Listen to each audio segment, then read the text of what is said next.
Assalamualaikum warahmatullahi wabarakatuh. Bismillahirrahmanirrahim. Alhamdulillahirabbil alamin wassalatu wassalamu ala asyrafil mursalin Sayyidina Muhammadin wa ala alihi wa sahbihi ajma'in. Subhanaka la ilma lana illa ma 'allamtana innaka antal alimul hakim wa la haula wa la quwwata illa billahil aliyyil azim.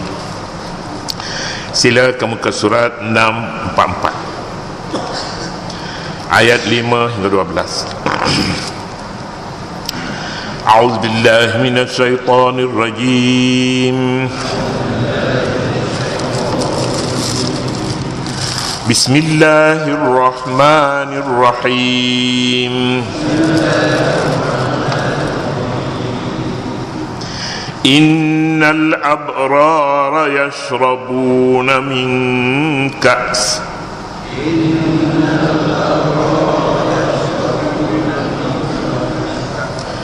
kana mizajuha kafura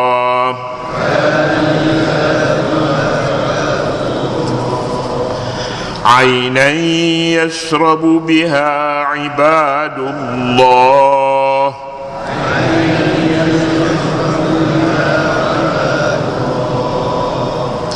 yufajjirunaha tafjira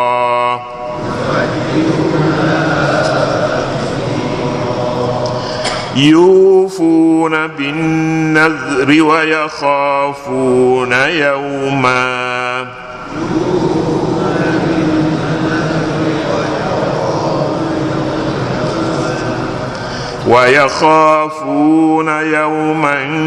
kana syarruhu mustatira.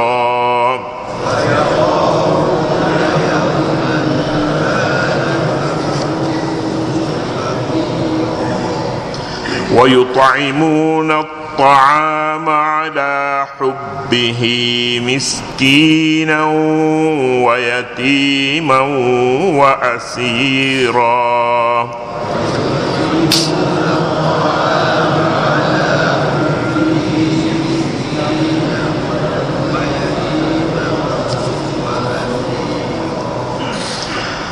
Innama nut'imukum liwajhillah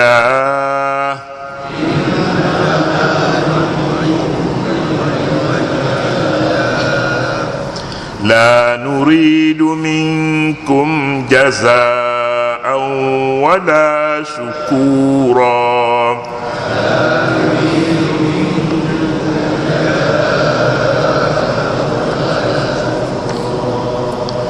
Inna nakhafu min rabbina yawman abusan qamtarira.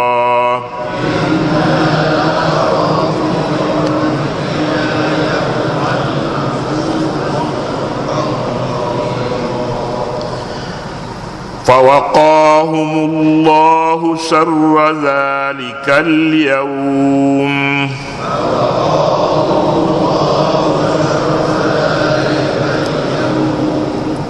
walaqahum nadratan wa surura.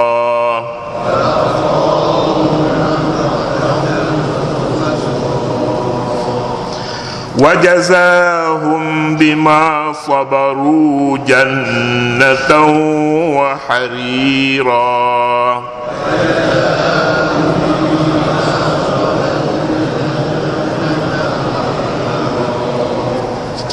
Sadaqallahul azim.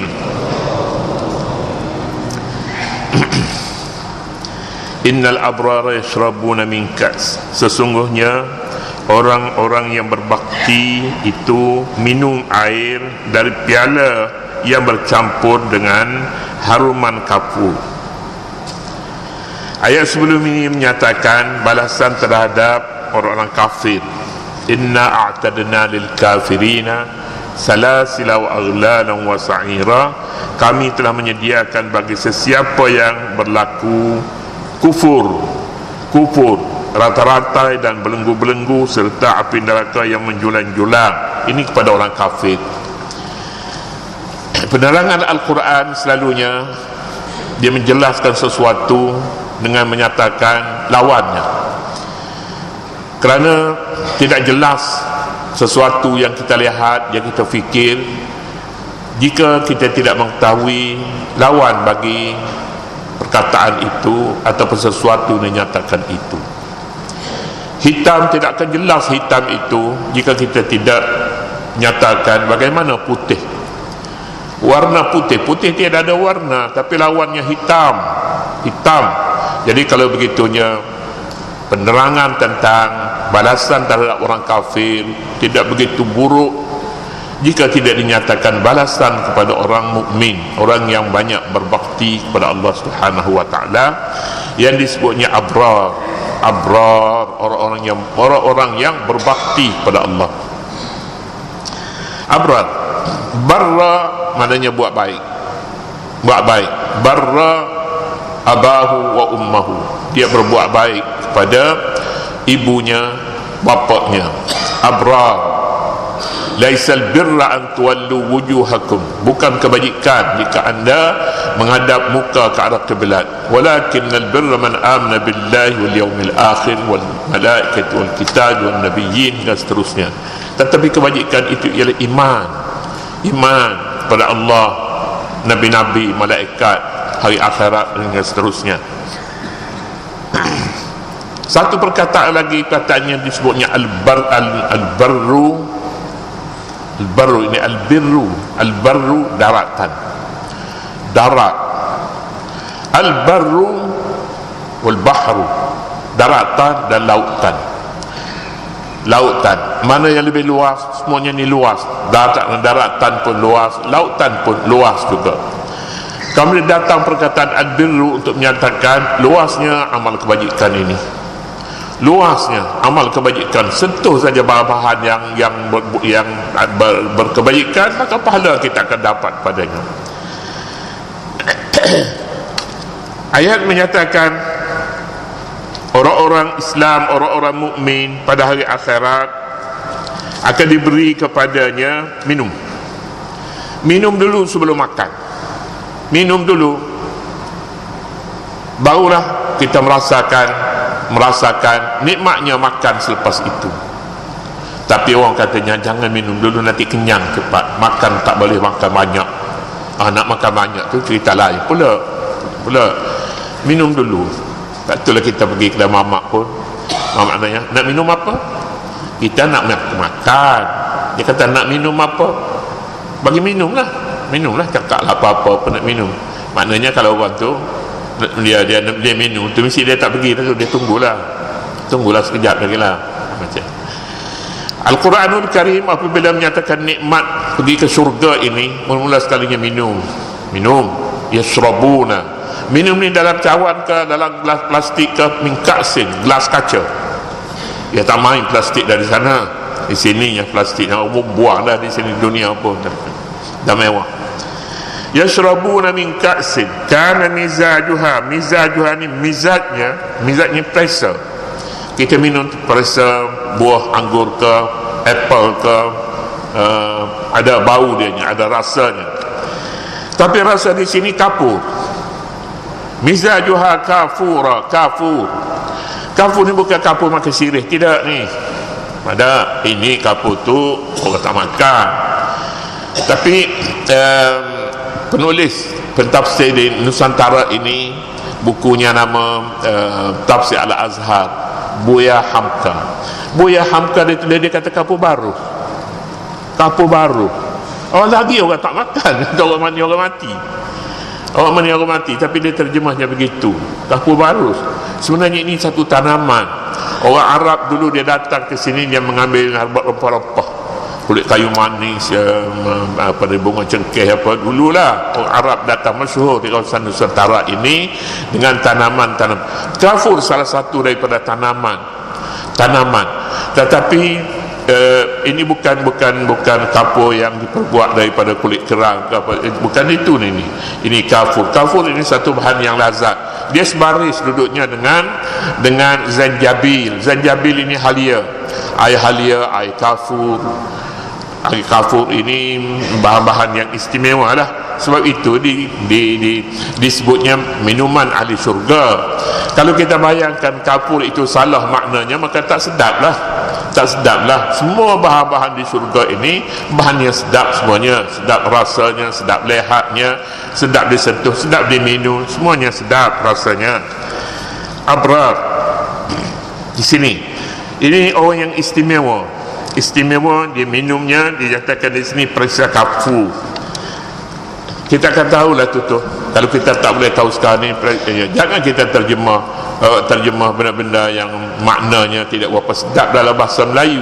Kita katanya bukan kapur makan sirih. Ada kapur ini kapur barus. Tahu lagi orang tak makan, orang mati. Jadi tak sedap lah. Sedangkan Al-Quranul Karim tidak akan menyebut perkara yang tak indah seumpama itu. Tinggal lagi istilah kita tidak faham apa dia yang dimaksudkan oleh orang Arab pada waktu turunnya Al-Quranul Karim. Mereka gunakan kafur itu. Kapur juga buat cat rumah. Kapur. Jadi semua ini tidak. Kalau itu menjadi bahan minuman akan hilanglah kenikmatan syurga yang kita faham selama ini. Perkataan abrar artinya orang baik, suka berbuat kebajikan dan taatkan Allah. Kata mufradnya bar artinya bar. Perkataan al-bararah jamak kepada perkataan bar maknanya perkataan ini diambil daripada perkataan barrun, artinya daratan yang luas. Kemudian digunakan kepada amal kebajikan yang luas dan berfaedah kepada masyarakat. Ini bukan hanya tersentuh kepada tahlil saja kebajikan. Banyak amal kebajikan di hadapan kita. Banyak, tinggal lagi kita abaikan. Malah Nabi SAW pernah menyatakan salah satu daripada ciri-ciri iman, imatatul adza 'anil tariq, buang sampah. Nampak ada sampah dalam masjid, ambil buang. Jangan buang dalam masjid juga, masuk dalam poket, balik buang rumah kita. Jumpa sampah, letak dalam poket, baliklah. Jangan pula kita menyumbangkan untuk mengotorkan masjid dengan sampah. Kalaulah perkara ini membersihkan masjid ini menjadi kesedaran semua orang bahawa ini adalah satu peluang amal kebajikan, kita akan datang ke masjid, kita cari sampah dulu buang. Tak payah pakai siap, tak payah pakai pencuci khas. Masuk saja kawasan masjid, sedikit saja yang ada ni, sikit-sikit seorang kita buang, dah jadi bersih masjid. Tapi kotor masjid ni sebab orang datang masjid ni sikit-sikit seorang ni, sedikit-sedikit membantu untuk mengotorkan masjid. Kotorlah masjid kotor kerana manusia yang datang ramai bukan untuk membersih masjid, mengotorkan masjid. Jadi imatatul adza 'anil tariq salah satu daripada ciri iman. Nabi kata al-imanu 76 syu'batan wal haya'u syu'batun minal iman wa imatatul adza 'anil tariq, buang sampah dalam perjalanan, di tengah jalan, iman. Jadi kalau itu boleh termasuk dalam iman yang boleh memberatkan timbangan pada hari akhirat, banyak lagi lah perkara lain. Banyak lagi bantu orang miskin, bantu orang, tolong orang, dan banyak lagi perkaranya.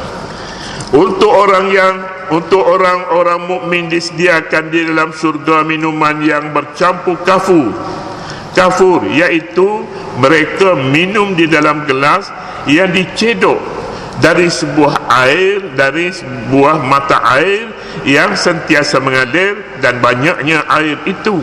Maksudnya bukan kita bawa ambil dan dari kerek tu masuk dalam cawan, tak ada, cedok dari dalam bawah dari kolam air yang sedap rasanya.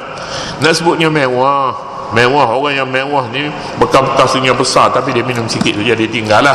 Mewah ini kalau di dunia ini membazir, tapi di akhirat tidak. Nyatakan orang ni bila hidup mewah, dia tenggelam dalam makanan, pergi mana-mana pun makan saja. Hari raya kita kena hari raya je, pergi mana-mana pun makan. Di akhirat dan surga, masuk dalam rumah makan, keluar rumah makan. Bezanya makan di dunia ini makan nak buang. Makan di akhirat tak ada, dia makan, dia tak ada buang, tak ada tandas. Surga di dunia ni Kalau hari-hari raya tu pergi Pak Jamuan, tanya bilik air dulu, nanti ada masalah apa susah nak buang. Bilik air kat mana? Oh, ada sebelah situ. Okey, makan lah tu. Maknanya dia dah cadang dah, lepas makan tu nak pergi situ lah. Bahaya sebenarnya makanan di dunia. Menurut Said Qutb, biasanya orang Arab mencampurkan minuman arak kadang-kadang dengan kafur, kadang-kadang pula dengan halia untuk menambahkan kelazatan. Dengan keterangan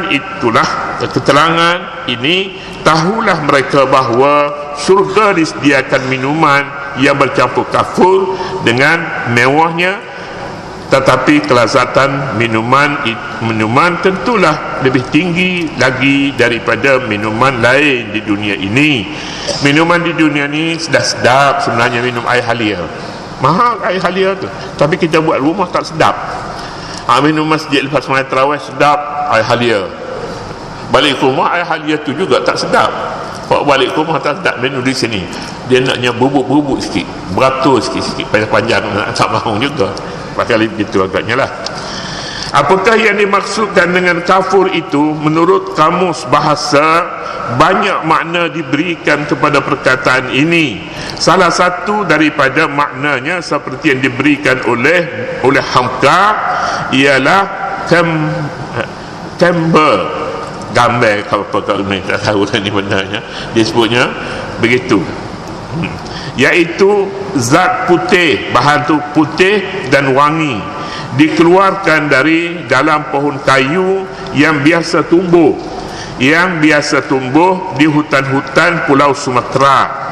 Lebih popular lagi dengan sebutan kapur barus, kerana pada zaman dahulu rimba-rimba pantai Sumatera banyak tumbuh pohon kapur itu, kata Pak Hamka.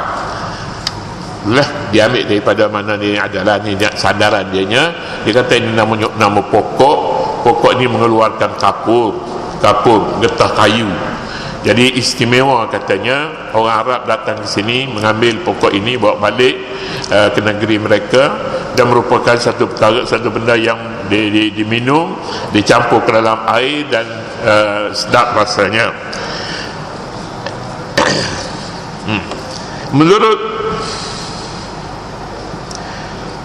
Menurut Ibn Abbas, kafur nama mata air di dalam surga. Muqatil menafsirkan kafur bukan sebagaimana yang dikenali dengan kafur di dunia, tetapi bahan ini adalah istimewa kepada orang yang disifatkan saleh dan orang baik-baik, disediakan kepada mereka. Kalau kapur yang di dunia ni maknanya sirih lah, minum air di dalam surga dan makan sirih. Makan sirih bakal sedap juga sirih ni pun. Di setengah negeri sirih ni dia manis, sirih di sini tak manis. Sirih di India kalau kita makan sekali nak makan 2 kali.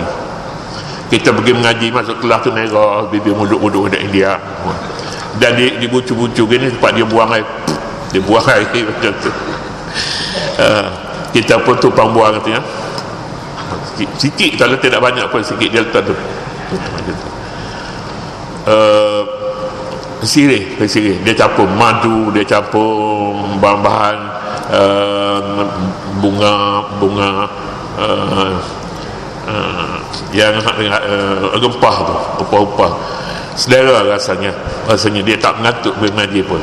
Mereka tak merokok, tetapi guru-gurunya dan pelajar-pelajar boleh dikatakan 90% makan sirih. Kalau pergi ke Darul Ulum Deoban itu, jangan lihat mana-mana ada sudut dalam bangunan ni, sudut gini ni, air merah lah ni, air merah. Orang India kata haula'i yahibna min afwahihim. Orang India dia katanya datang haid melalui mulut. Melalui mulut kata ni, ini orang India. Pasal orang Arab dia tak makan sirih, India makan sirih.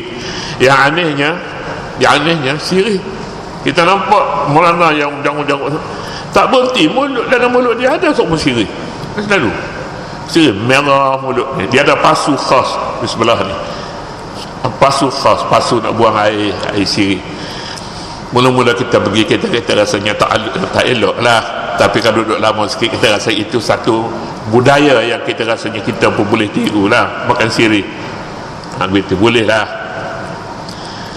Pergilah melawat di India, jangan lupalah di Uban, pergi di sana, dan ke tepi-tepi itu dia ada jual sirih. Orang sini jual sirih ni dia nak buat berharap, di sana sirih makan, sirih pun cantik. Dia carana tu mana Pak Ana tu satu sirih lah. Kafur itu tidak maksudkan di sini, tapi di sininya ni kafur ni menurut Muqatil, menurut Mujahid, dia ada tafsiran khas bagi kafur yang dimakan seorang di dalam surga, diminum. Ada kemungkinan kafur ini berasal daripada bahasa Arab yang membawa arti tutup. Ini kerana bahan wangi tertutup diambil dari dalam kulit pokok berkenaan. Orang Arab sangat meminatinya dan dikatakan selalu berulang alik ke rantau ini, rantau Nusantara ini, kerana rantau ini untuk membawa pulang bahan kafur itu. Setengah penulis sejarah berhujah bahawa dalam Al-Quran menggunakan perkataan yang asalnya bahasa Melayu, itulah kafur. Pasal kafur ini orang Arab ambil datang sini, dia bawa balik ke negeri mereka, kemudian kafur masuk dalam Al-Quran. Perkataan itu maknanya perkataan Melayu dimasukkan ke dalam Al-Quran. Salah satu daripadanya kafur, satu kebanggaan. Tetapi saya rasanya tidak macam tu. Pasal kafur ini kalaupun betul bahasa Melayu, tapi boleh jadi orang Arab mari sini dia letak nama kafur. Kita tak guna lagi bahan yang seumpama itu mereka dulu gunanya. Mereka kata kafur, kita pun tu kafur lah. Tak munasabah kafur itu bahasa Melayu, kemudiannya dipilih oleh Allah Subhanahu Wa Taala sejak zaman itu lagi, untuk dimasukkan ke dalam Al-Quranul Karim sama dengan turunnya surah ini. Bahasa Melayu pokok tak ada lagi pada ketika itu pun tak ada. 1400 tahun yang lalu, 1400 tahun yang lalu, boleh jadi tak ada pun lagi. Tidak begitu kuatlah hujahnya. Pokoknya kafur ini disebut dalam Quran, sama ada dia bahasa Arab atau bahasa Melayu. Tapi kalau dalam bahasa Arab dia ada asal usul, perkataan itu boleh dipecahkan, istiqaq. Kafara makna tutup asalnya. Al-Quran menggunakan perkataan yang asalnya bahasa Melayu itu, iaitu kafur. Mereka juga berpendapat Islam sampai ke rantau ini pada zaman Nabi dan ketika Al-Quran diturunkan. Alasan ini pada anggapan kita memerlukan bukti tambahan yang lebih kukuh. Setakat itu tak boleh lagi lah. Tapi ada orang hujah bahawa Islam datang ke tanah Melayu ini pada zaman Nabi lagi lah. Pasal kapur tadi, kapur zaman Nabi itu dah ada orang Islam di sini ni. Ada. Kalau Nabi mana? Kalau orang yang datang ni sahabat Nabi lah, kita katanya sahabat Nabi, nama apa yang pernah datang ke sini? Tak boleh kita nak buktikan, hanya setakat kafur saja. Ini satu kelemahan lah. Yang seterusnya, satu penghormatan yang cukup istimewa apabila mata air itu dipancar ke mana-mana jua di mana hamba-hamba Allah itu berada. Al-Quran menyebutkan ainan yashrabu biha ibadullah yufajjirunaha tafjira, iaitu sebuah mata air yang diminum oleh hamba-hamba Allah. Mereka boleh mengalirkannya menurut kemahuan mereka. Mata air ni satu benda yang mewah sebenarnya. Mata air, kita di sini pun ada orang gunakan air terpancar daripada rumah dia gilir. Ada mesin yang dia boleh buat mata air itu. Mengapa? Kerana kita senang melihat mata air yang berlari-lari dalam pasu, dalam kolam, dan di mana-mana saja ada taman adalah air yang terpancar. Ini satu tabiat manusia sejak awal lagi melihat mata air boleh menyejukkan kita selain daripada bahan itu sendiri sejuk. Dalam Al-Quran ada menyebutkan minuman itu datangnya daripada mana? Daripada mata air yang terpancar. Ungkapan yufajjirunaha, mereka mengalirkannya, yakni menunjukkan mata air itu berada di bawah milik mereka. Ia boleh diatur ke mana jua mereka bergerak, ke mana jua mereka berada. Ini mata air. Dalam dunia moden ini kita telah diperkenalkan dengan berbagai-bagai kemudahan yang aneh seperti telefon bimbit, email, SMS, lagi banyak lagi lah ini dulu ni. Jika kemudahan yang seumpama ini berlaku di dunia, maka di akhirat tentu lebih aneh lagi, kerana di sana tiada mata pernah melihatnya, tiada telinga pernah mendengarnya, dan tiada perasaan pernah terlintas padanya. Semuanya ini ada dalam syurga. Sebelum daripada telefon bimbit ini, kita tak fikir pun nama dia tu nama handphone baru. Sebelum daripada itu, telefon poket.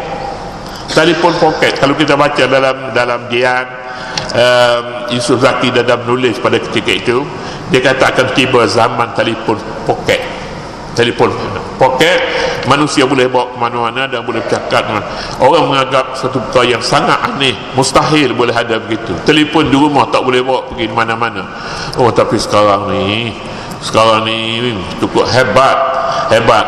Entah sendiri yang berapa dah sekarang ni, banyak sudah maju ke depan. Kalau kita boleh lihat ini di dunia boleh berlaku, pada akhirat bagaimana kecantikan, keindahan barang-barang itu, tentunya lah tak boleh kita fikir sama sekali.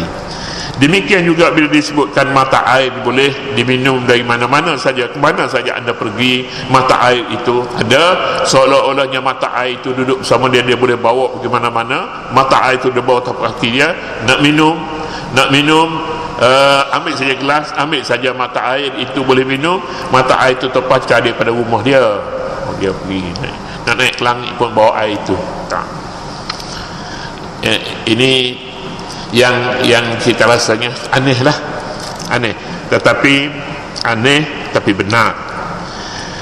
Menarik juga apabila nikmat-nikmat yang dirasai di dalam dunia, di dalam surga ialah minuman dari mata air surga seperti kafur. Mungkin dengan minuman itu bukan sahaja menghilangkan haus dan dahaga, tetapi juga menghapuskan duka cita dan rasa kelam kabut, kerana baru saja selesai dihisap dari perhimpunan bermahsyar. Jadi kita minum air ini masuk dalam surga, baru saja kita lepas selesai daripada satu pemeriksaan yang sangat besar, jadi lepas pada itu nak minum air, minumlah air yang disebutkan di sini. Itulah dia. Lidah kita pun tak sampai sebenarnya nak cakap tentang nikmat surga, tapi itulah yang boleh dibayangkannya, bahawa minuman yang istimewa. Makanan tak disebut lagi makanan. Kadang-kadang makanan ini kalau sebut pun nama dia kita tak tahu, kita baru tahu saja nasi Arab, sedapnya nasi Arab itu, tetapi belum ini kita tak tahu. Kalau sebut pun orang tak tahu juga, kecuali barang itu ada di hadapan. Inilah namanya. Begitulah juga dengan minuman yang disebut dalam surga ini istimewa dan amat hingga nama itu pun kalau disebut namanya biasanya namanya kapur, namanya halia, namanya air kapur, namanya air halia. Wallahu subhanahu wa ta'ala. A'udzubillahi minasyaitonir rajim. Bismillahirrahmanirrahim. ربنا افتح بيننا وبين قومنا بالحق وأنت خير الفاتحين. ربنا اغفر لنا ولوالدينا ولمشايخنا ولجميع المسلمين والمسلمات والمؤمنات الأحياء منهم والأموات. وصلى الله على نبينا محمد وعلى آله وصحبه وسلم والحمد لله رب العالمين.